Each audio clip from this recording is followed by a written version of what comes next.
ഇത് നമ്മുടെ മാത്രം മഹൽ ജുമാ മസ്ജിദ്. ഇവിടെ നമ്മൾ ഫുൾ ക്യാമറ ഇൻസ്റ്റാൾ ചെയ്യാനാണ് വന്നിട്ടുള്ളത്. ടോട്ടൽ 16 ക്യാമറയാണ് നമ്മൾ ഈ പള്ളി ഫുൾ ആയിട്ട് കാണാനും വേണ്ടി ഇൻസ്റ്റാൾ ചെയ്യാൻ പോകുന്നത്. ഫ്രണ്ട്, ബാക്ക്, സൈഡ്, അതേപോലെ പള്ളിന്റെ ഉള്ളില്, മുകൾ ഭാഗത്ത് എല്ലായിടത്തും ക്യാമറ ഇൻസ്റ്റാൾ ചെയ്യാം. തീർന്നില്ല കേട്ടോ, ഈ കാണുന്ന മദ്രസ്, ഇംഗ്ലീഷ് മീഡിയം സ്കൂള്, എല്ലാ ക്ലാസ്സിലും നമ്മൾ ക്യാമറ ഇൻസ്റ്റാൾ ചെയ്യും. ഏതാ ക്യാമറ എന്നല്ലേ? CP+ന്റെ 2 മെഗാപിക്സൽ വരുന്ന IP ക്യാമറയാണ് നമ്മൾ ഇൻസ്റ്റാൾ ചെയ്യാൻ പോകുന്നത്. CP+ന്റെ പ്രത്യേകത പറഞ്ഞു തരാം ഞാൻ.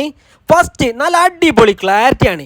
SDQC സർട്ടിഫിക്കറ്റ് ഉള്ള ക്യാമറയാണ്. പോരാത്തതിന് കളറും സൗണ്ടും. അതുപോലെ കേബിളും കാര്യങ്ങളൊക്കെ വലിച്ച് ക്യാമറ നമ്മൾ ഇൻസ്റ്റാൾ ചെയ്തിട്ടോ. അത് പുറത്താണെങ്കിലും അകത്താണെങ്കിലും പള്ളിന്റെ ഉള്ളാണെങ്കിലും ഫുൾ ആയിട്ട് കവറായിട്ട് തന്നെയാണ് നമ്മൾ ക്യാമറ ഒക്കെ ഇൻസ്റ്റാൾ ചെയ്തിട്ടുണ്ട്. ഇനിയിപ്പോൾ ആര് പള്ളി വന്നാലും പടച്ചോനും കാണും, അതേപോലെ ക്യാമറയും കാണും. ഇത്രയും നേരം കണ്ടിട്ട് ക്യാമറയുടെ വ്യൂ കാണാതെ മോശമല്ലേ? അപ്പൊ ഇതാണ് നമുക്ക് കിട്ടുന്ന ക്യാമറയുടെ വ്യൂ. 16 ക്യാമറ നല്ല അടിപൊളി ക്ലാരിറ്റി ആയിട്ട് തന്നെ ക്യാമറ ഫുള്ള് പക്കായിട്ട് കിട്ടിയിട്ടുണ്ട്. അപ്പൊ ഇതേപോലെ ക്യാമറ ഒക്കെ ഇൻസ്റ്റാൾ ചെയ്യാൻ നമ്മൾ ജസ്റ്റ് ഒന്ന് കോൺടാക്ട് ചെയ്താൽ മതി. കോൺടാക്ട് നമ്പർ താഴെ കൊടുക്കുന്നുണ്ട്. അപ്പോൾ ഓക്കെ, ബൈ.